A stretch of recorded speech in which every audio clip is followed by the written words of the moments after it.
Wow. Muchas gracias a Andrea por tu presentación. Ah, es como muy, está siendo todo muy intenso, ¿no? Pero ha sido como muy intensa, muy provocadora en muchos sentidos.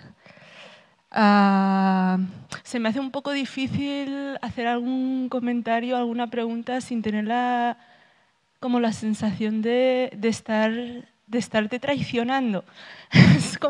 Es algo extraño, ¿no? Bueno, no es extraño, o sea, sí, no sé. Bueno, estaba pensando, ¿no? O sea, bueno, me he apuntado como un montón de cosas que has dicho. Me parece un enfoque muy interesante, ¿no? Eso, ¿no? Lo que has empezado diciendo al principio de precisamente quizá salir no, sino tomar la posición, la decisión de no, o sea, de no estar como siempre, que es una cosa que es verdad que a veces caemos, ¿no? Y volvemos a caer, ¿no? En estar como constantemente hablando o intentando como visibilizar, ¿no? En este caso sí, la forma en la que el poder hegemónico nos ha construido, ¿no? O señalar esas imágenes que nos han dado, ¿no? Que es un poco a lo que dedicamos el primer día, ¿no? Y bueno, tú hablabas también de la cuestión política, ¿no? Que es una cosa también que hablaba Fátima el Tayeb el otro día, que habla el documental sobre Fanon que hizo Hassan, que también recogía Yuderkis ayer, ¿no? Bueno, de poner sobre la mesa o de no o dejar de ignorar, ¿no? Lo que ya está emergiendo, ¿no? Decía Fátima Al-Tayeb que para ella era interesante mirar y bueno, al final aprender de las experiencias, o sea, de esas experiencias de descolonizar Europa que ya están siendo en el seno del interior de Europa, ¿no? Y que también están construyendo otros imaginarios sobre las periferias, ¿no? De las ciudades, de las periferias de las identidades europeas. Y a ver si aterrizo en algún sitio. O sea, y me parecía muy, no interesante, me parece importante, ¿no? O sea, esta cuestión, ¿no? Que nos presentas como al final de darnos cuenta también como sujetos racializados, como mujeres de color o mujeres racializadas, ¿no? De nuestra propia capacidad de construir conocimiento, ¿no? Pero, o sea, seamos o no seamos conscientes de ello, ¿no? De que al final tenemos un papel, digamos, somos agentes de esa construcción también, incluso de ese proceso de racialización, ¿no? Y yo desde mi, bueno, también yendo, ¿no? Desde mi experiencia, ¿no? Y, bueno, mis experiencias en realidad, ¿no? Porque se hace también difícil hablar desde una posición concreta, ¿no? Desde un lugar de enunciación. Y eso del lugar de enunciación es una cosa a la que le he dado muchas vueltas a lo largo de bueno, de mi corta vida, porque tampoco, pero es como, o sea, siempre se me ha hecho como muy problemático porque no soy capaz de ver solo un lugar de enunciación, ¿no? O sea, o no hay, o sea, se me hace difícil, bueno, no sé, quizá en un futuro pueda lograrlo, porque además también como que siempre lo he visto como una misión, ¿no? La misión de encontrar un lugar desde el que enunciarte, desde el que pensar y hacer política, ¿no? En este caso, y se hace muy difícil, porque claro, o sea, si yo me pienso desde el activismo, ¿no? El activismo o la militancia antirracista con una pretensión o una misión, bueno, una pretensión descolonizadora en el contexto del Estado español o en el contexto europeo en general.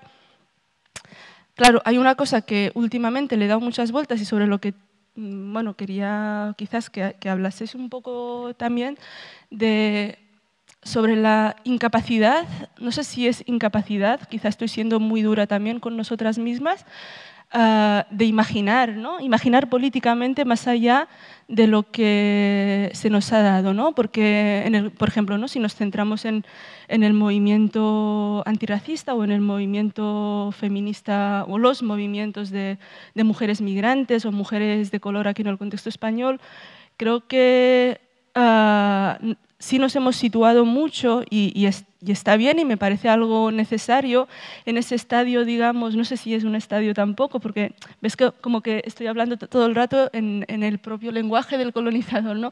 En un estadio digamos, de revisión de la forma en la que se nos ha construido, de la forma en la que se nos ha invisibilizado, silenciado, ¿no? Y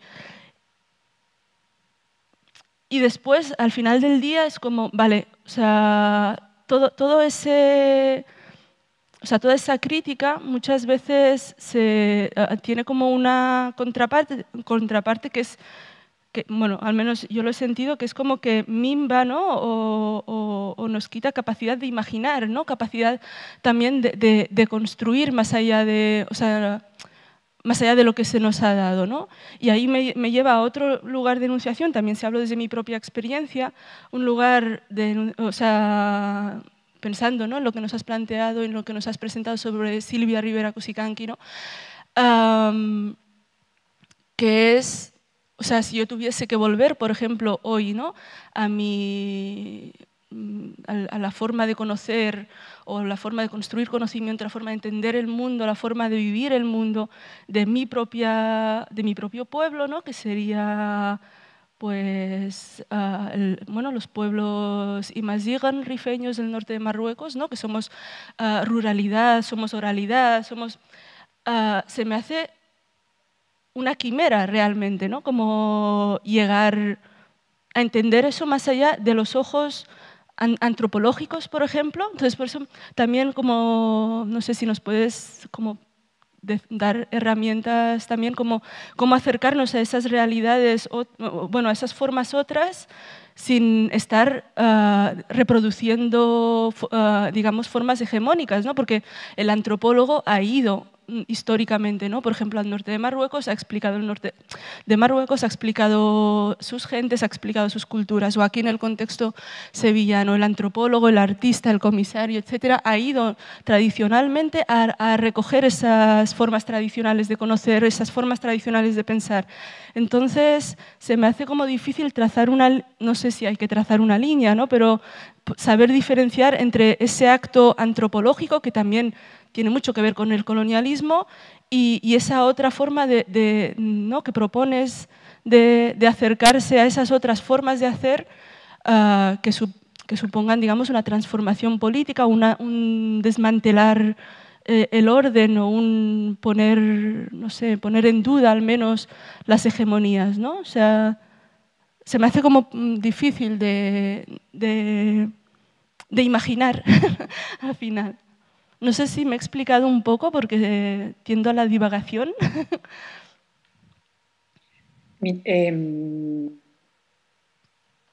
Yo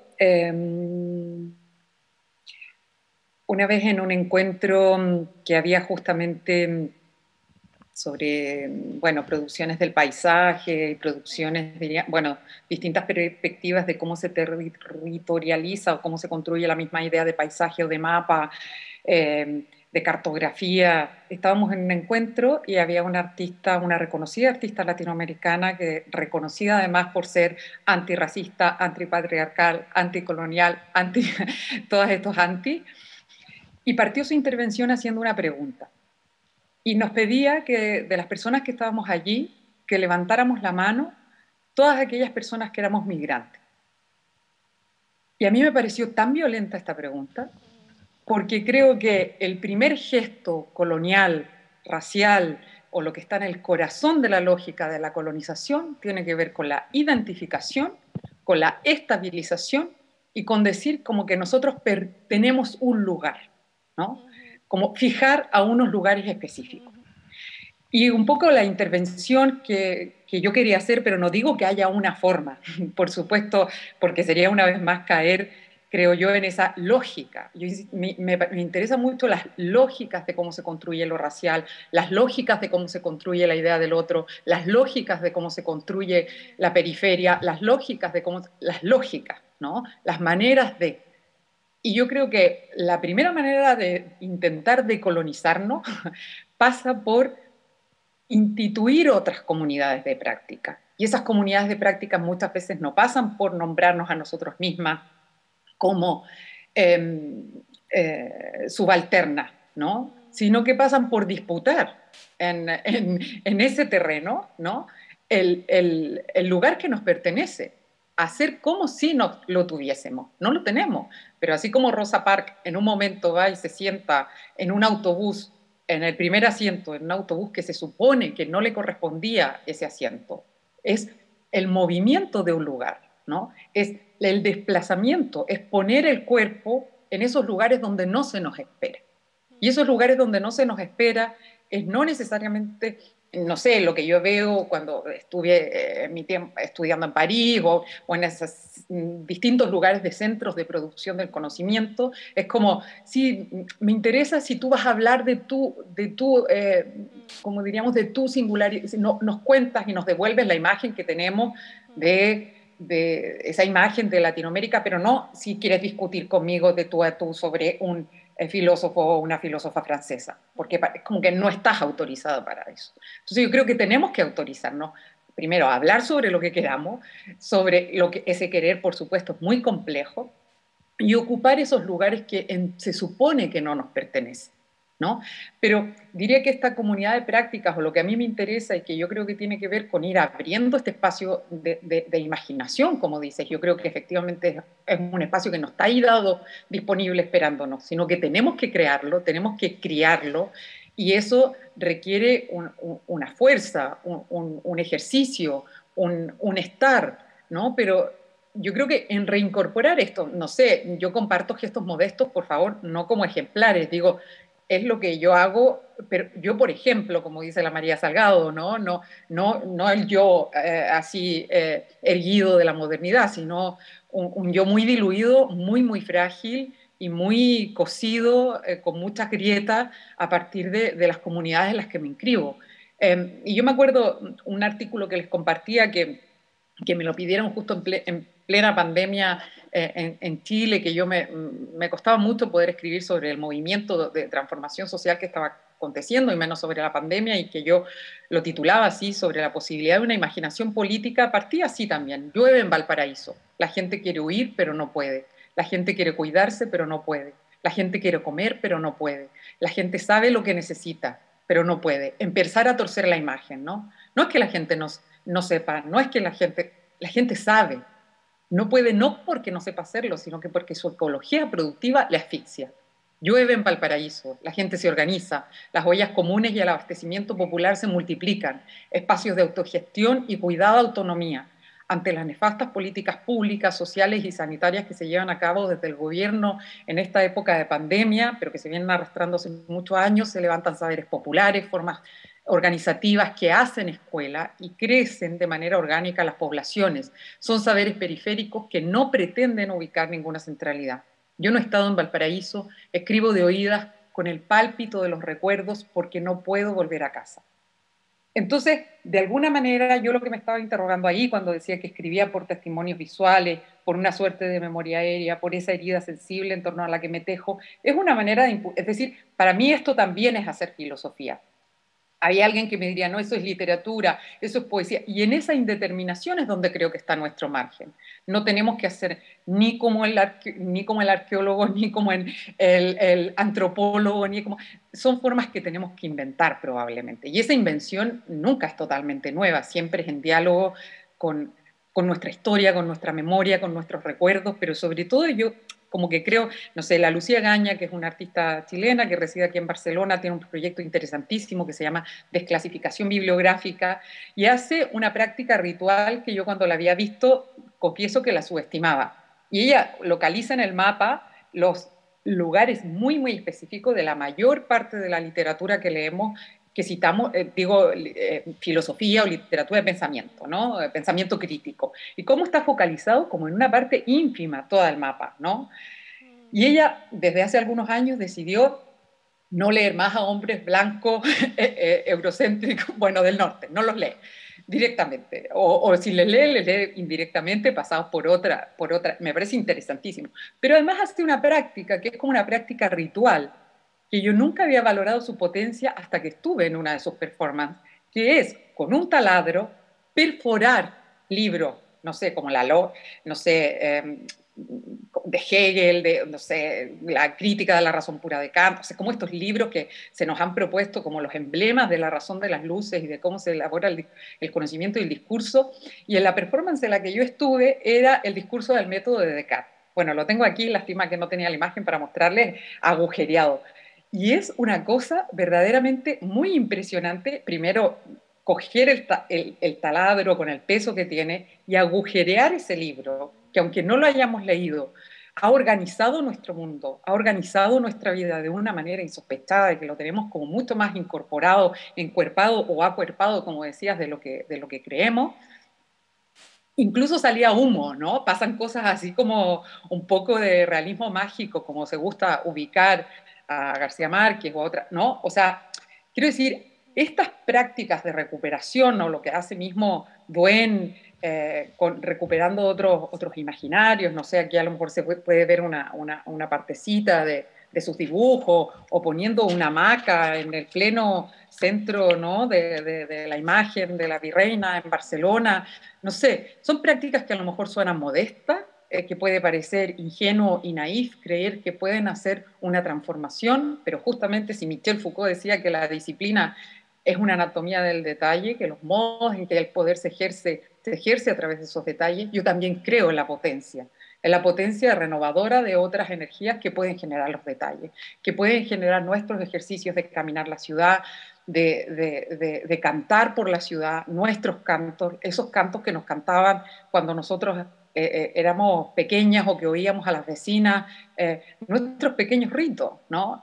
Y creo que eso son maneras de cuidar y de hacer crecer otros territorios para ampliar estos campos de la imaginación, de lugares que no están dados, sino que necesitamos hacer como si estuvieran para poder construir su escena de apariencia y su lugar de efectuación.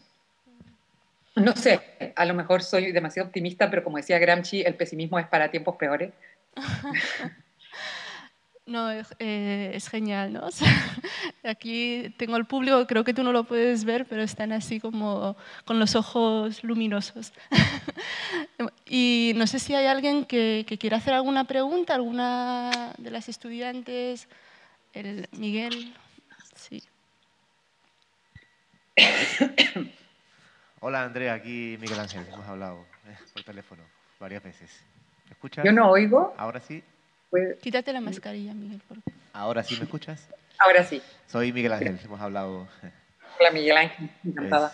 Muchas gracias por tu presentación, la verdad que ha sido muy sugerente y muy llena de cierta lógica diferente, ¿no? Y me quedo con muchas ideas, pero hay una de ellas que cuando la he escuchado como me ha parecido, ves, yo llevo tiempo pensando en esto y es como que me ha afirmado en mis intuiciones. Y tiene que ver en mi campo, en el campo del análisis del imaginario impuesto sobre los cuerpos gitanos.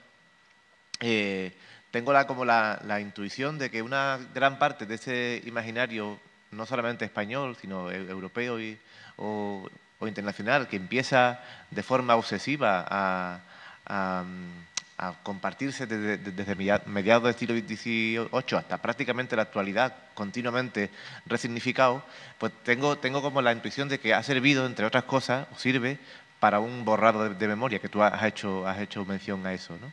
Y además también en el caso del contexto español aparece esa explosión de imágenes sobre gitanos, aparece justamente después de la prisión general de gitanos, que fue el proceso de intento de exterminio más grave que ha sufrido el pueblo gitano en España. Y claro, el siguiente paso, que tú has dado alguna sugerencia, es cómo revertimos eso, cómo curamos eso, porque claro, pensar ya no solamente en cómo esas imágenes han impactado en la sociedad general y cómo la sociedad en general ve a los gitanos, sino sobre todo a mí me interesa pensar cómo eso ha influido e influye en los gitanos, en la mentalidad, en las imágenes de cómo los gitanos se ven a sí mismos, se han visto o se pueden ver a sí mismos, ¿no? Y claro, y esto además, para que no se convierta solamente en un análisis de historias del siglo XIX, continuamente resignificadas en el cine, en la televisión y ya por último en los móviles, claro, a mí sobre todo la parte política lo que me interesaba es, que creo que no sé si, porque no has tenido tiempo de elaborarlo, claro, en aquello de la herramienta de repetición de imágenes. Es decir, no es tanto el estereotipo, que es una relectura, que los estereotipos están conectados con otras imágenes anteriores, sino quién tiene el poder de reproducir imágenes. Es decir, en el siglo XIX sería quien puede imprimir en un grabado o en una postal de feria y que esa postal de feria llegue a todo el mundo. Y actualmente sería quien tiene el poder de que las imágenes de un programa de televisión que retrata de forma horrible a los gitanos llegue a millones, millones de móviles. Entonces, lo que te pregunto es... He perdido a... perdón, eso. ¿Estás ahí? Eso. Que lo que te pregunto realmente es, claro, dentro de las... Eso, dentro de las posibilidades que tenemos, ya se lo hemos preguntado a otros ponentes, es no tanto herramientas mágicas, pero claro, siempre viene bien tener como sugerencias, y tú más o menos sí lo has mencionado, ¿no? Desde tu humilde posición, que yo creo que no es tan humilde, y lo digo con, con seguridad.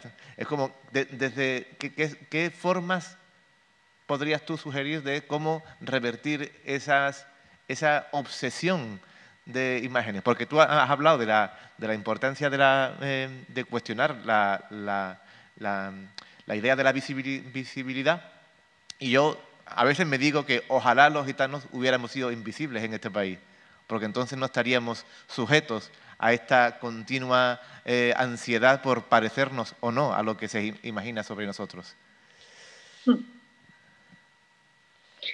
Muchas gracias.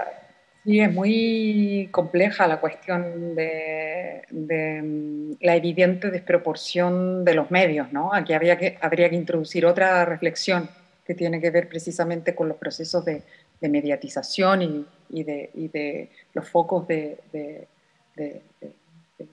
de producción, que evidentemente no podemos ignorar cómo se centralizan, ¿no? Y cómo hay unas figuraciones que incluso cuando hoy día se dice que hay como que la televisión está muriendo, en realidad sigue teniendo un nivel un poder, diríamos, que a veces parece incontestable. Y ahí me parece que hay una cuestión que, si me permiten, voy a proponer una imagen que no es un montaje mío, es de un amigo al que quiero y admiro mucho, que es Iván Flores, que se dedica también a la práctica filosófica. A ver si lo logro. Es una imagen mm, no, creo que no la tengo a mano, pensé que sí. A ver.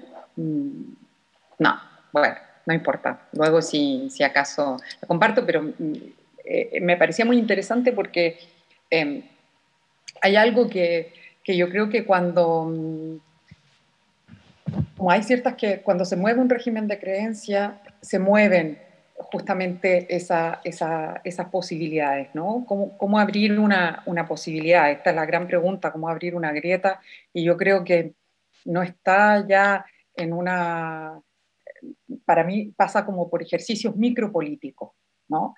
Y en este caso ahora tenemos como una potencia enorme que es también nuestra mayor captura, que son estos pequeños bichitos, estos pequeños aparatos que son dispositivos que organizan en gran medida nuestra vida, pero hay en la filosofía una figuración que es antigua y que a mí me parece muy interesante recuperar, que estaba ya en Platón, que es la idea del fármacon, y que luego más adelante recupera Jacques Derrida y Bernard Stiegler, Paul Preciado, muchos otros pensadores y pensadoras han recuperado, y es la idea de que el fármaco tiene una complejidad y una contradicción que no se puede entender desde una lógica dicotómica. Y es que todo fármaco, la farmacia de Platón, de la que habla la diseminación Jacques Derrida, es que todo fármaco mata y cura al mismo tiempo, ¿no? O sea, tiene la posibilidad pero no es que a veces, evidentemente depende de la dosis, si es más tóxico que curativo, pero al mismo tiempo todo fármaco hace bien para una cosa y mal para otra, ¿no? No tiene esa ambivalencia. Y a mí me parece que los medios, no solo los medios, las imágenes, portan siempre esa ambivalencia. Y por eso me interesa tanto liberar esos procesos de cura, porque parece que solo han liberado su toxicidad, ¿no? Como que solo hubiera liberado la dimensión tóxica. Y creo que ahora tenemos, y por eso quería compartir esta imagen, porque creo que no solo las primeras revueltas del 2011, las revueltas políticas multitudinarias, fueron posibles gracias a esta multiplicación de los medios. O sea, ¿qué pasa cuando profanamos los aparatos? ¿Qué pasa cuando profanamos los dispositivos? Pero profanar significa creer en ellos, estar en ellos, no ir fuera. No es un éxodo o una fuga, es cómo intervenir esos aparatos para liberar otras posibilidades. Entonces, pensaba que hay ahí un potencial, a lo mejor mínimo, no soy ingenua respecto de los poderes que tiene, sobre todo de la captura del deseo, los medios hegemónicos. Por supuesto que no podemos ser ingenuos con ello, porque entonces es como ya la batalla está perdida. Pero hay un potencial, aunque sea mínimo de indeterminación, que hace que los aparatos funcionen. Si no, estarían muertos, no funcionarían. Y es ese margen el que a lo mejor tenemos que aprovechar, esa grieta muy, muy ínfima que atravesar, intervenir para abrir estos otros imaginarios y estas otras formas de imaginación.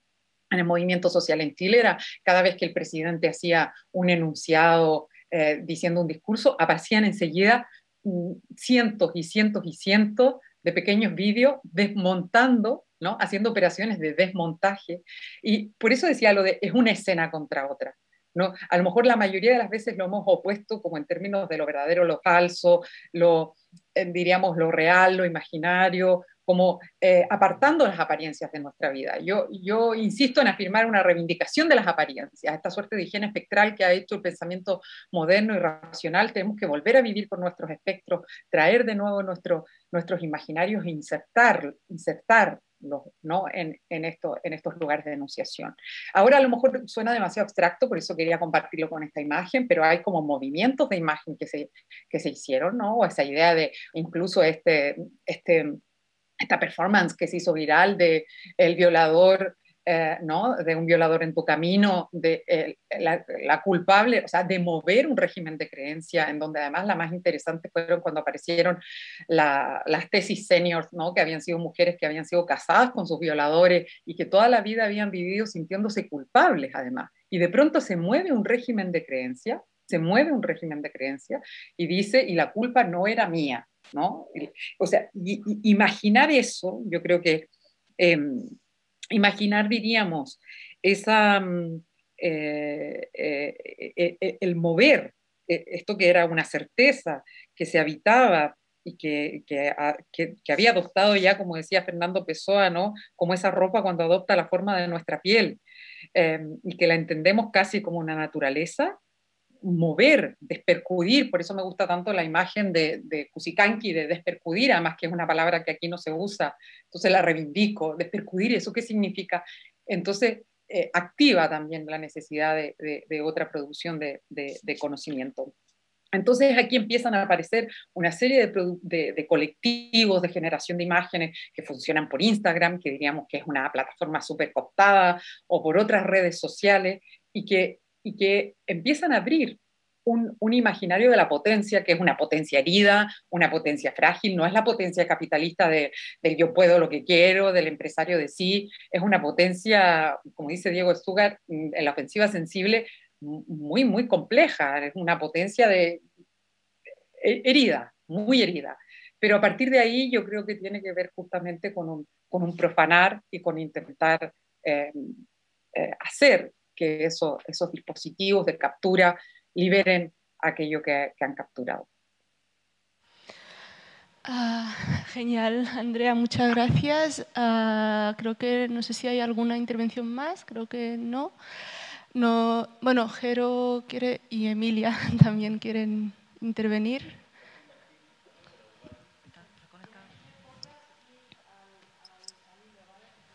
Bueno, quería darte las gracias primero, me ha parecido súper interesante.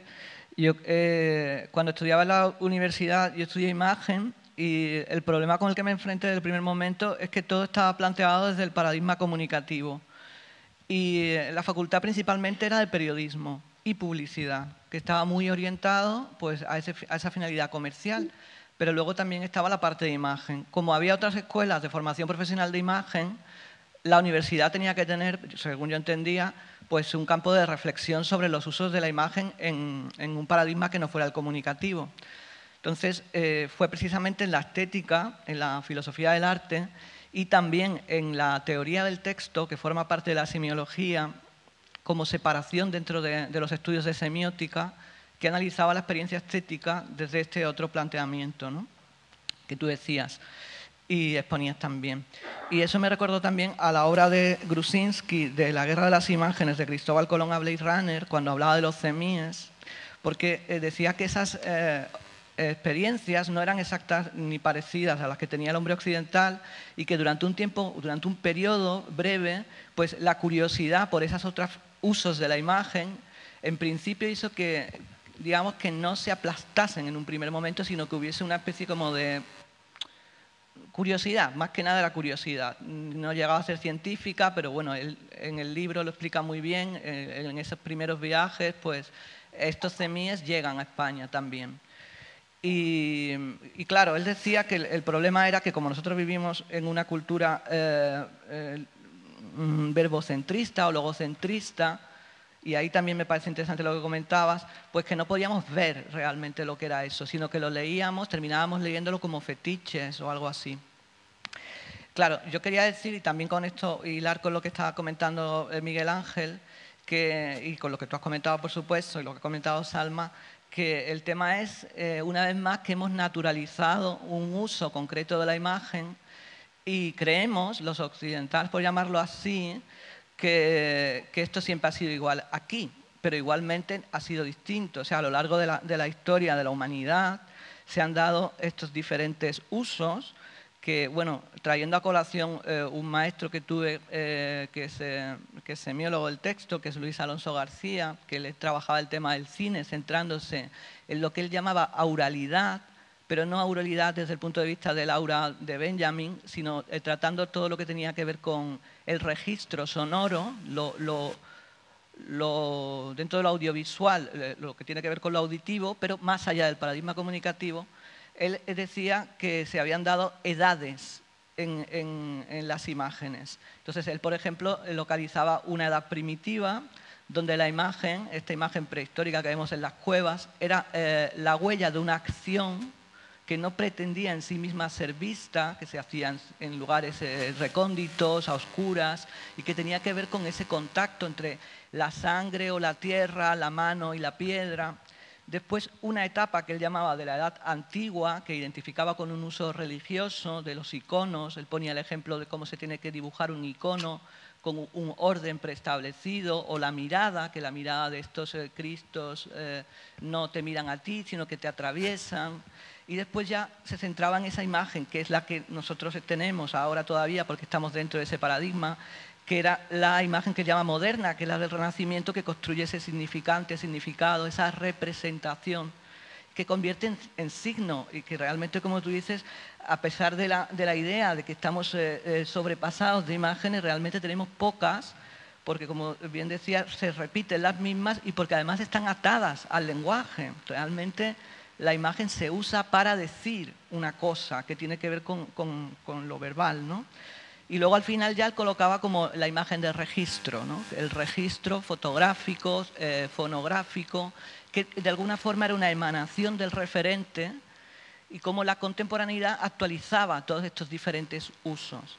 con esto quiero decir que al final el problema es que si naturalizamos las cosas no vemos lo que hay. A mí me recuerda a todo esto la película de Matrix, que a su vez Matrix me recuerda a La vida sueño de Calderón, y es una conexión que ya antiguamente trabajé, por el tema de que hasta que no vemos la artificialidad de estos mecanismos de representación, parece que no podemos escapar de ellos.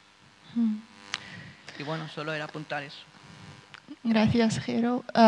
Recogemos rápidamente la intervención de Emilia, que ya hemos comido el tiempo de después, ¿no? Vale. Ahí. Hola, buenas. Hola. Primero, muchas gracias por todo lo que nos has dicho. Y bueno, voy a ser breve y muy directa porque me lo llevo mucho al plano personal de, bueno, pues a la hora de buscar la identidad, ¿no? En ese tú a tú, que tú muy bien decías, es donde yo he encontrado mucho de lo nuestro. Uy, ¿me escuchas bien ahora? Sí. Vale. Sí, entonces, en esas experiencias que por fin, en ese no mirar con los ojos como tú hablas y en ese encontrar, cuando por fin ocurre, ¿no? Como creadora, ya sea en imágenes, ya sea en letras, cómo hacer y cómo crear esos espacios para no sentir que está fallándole, ¿no? A esa persona que te descubre ante ti, porque a mí me lo descubre. Bueno, yo soy Cali, ¿vale? Entonces, cuando por fin descubres que hay otras formas de... bueno, yo por mis madres, ¿no? Que es la que tengo ahora mismo, mis mayores, cuando descubres esas otras formas que siguen existiendo, esa forma de mirar que no es la misma que tenemos y que todavía nos... Bueno, ellos tienen naturalizado esa forma de mirar y de sentir cuando tú comienzas a descubrir que eso existe. ¿Cómo haces para no sentir que estás traicionando el hecho de poder mostrar, o sea, dónde está esa línea para poder mostrar sin traicionar? Porque aquí quizás por el silencio, por todo lo que nos han machacado, bueno, es algo que se queda entre nosotros, ¿no? Entonces yo me siento súper privilegiada de que por fin conmigo también se cuenta, quizás porque también trabajo en ello, y soy bastante dura conmigo a la hora de querer saber y de querer encontrar lo nuestro, ¿no? Pero sí es verdad que existe una reticencia muy grande para querer mostrar hacia afuera. Y entonces, ¿quién soy yo para sacar y cómo esos saberes o esas formas que evidentemente me vendría genial, no solamente para afuera, para el mundo, hablo de los mismos nuestros, ¿no? de la familia, de la familia extensa, ¿no? La familia extendida. ¿Dónde está? Has dicho antes de construir unos lugares que no están creados, ¿no? Donde se respete esa multiplicidad, que yo no los encuentro ahora mismo aquí, no lo hay, creo que nos queda mucho trabajo por hacer, y que cuando miro hacia la otra parte del charco, pues, bueno, pues sí los encuentro, bueno, miro o voy allí, ¿no? Pero aquí no los encuentro todavía. Poquito a poco van apareciendo, pero no existen. Entonces, esa línea a la hora de crear, que me cuesta muchísimo, de no decir, no, me lo quedo para mí. No por egoísmo, sino por respeto a que no se vuelva a pervertir, como la historia siempre ha estado pervirtiéndonos en todos nuestros saberes ancestrales. Y muchísimas gracias por todo lo que nos has contado. Gracias, Emilia. Si quieres, Andrea, un muy comentario. brevemente, ¿Sí? porque ya sé que estamos muy fuera de la hora, pero solo dos cosas. Yo creo que muchas gracias por los comentarios que comparten, reflexiones y también inscripciones de itinerario, de pensamiento. Y yo creía que en relación a esto que planteabas, a lo mejor hay algo ahí que no se trata de mostrar un mundo ni de hacer ver, sino de compartir una mirada, ¿no? Y cuando uno comparte una mirada, no tiene justamente esa ambición de... Yo creo que ahí hay cierto respeto y no hay tampoco... bueno, inevitablemente hay traiciones, ¿no? En el mejor sentido de la palabra, pero precisamente porque no hay la idea de un hacer ver. Yo creo que hay muchos imperativos de la imagen occidental que están reguladas por eso de hacer ver, ¿no? Je vous vois, de esa peli que es como hay que ir a ver, hay que hacer ver, hay que dar a ver.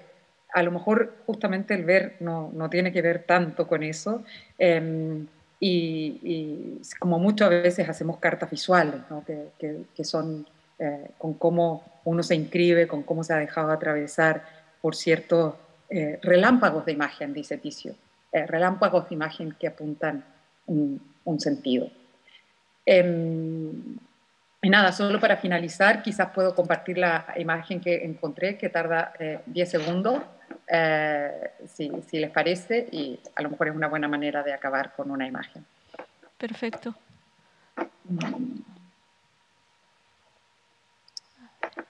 Que no es mía, ya digo, el montaje.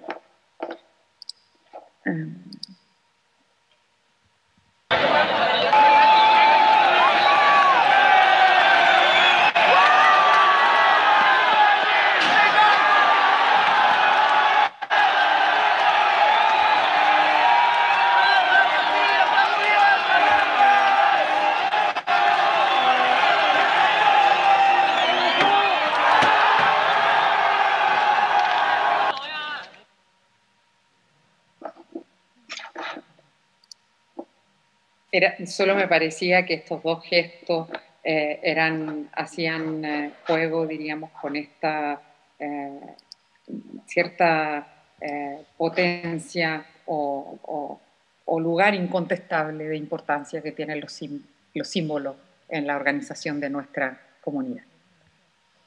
Genial, muchas gracias, Andrea. Ahora sí, vamos a cerrar y volvemos en un rato. Muchas gracias, Andrea.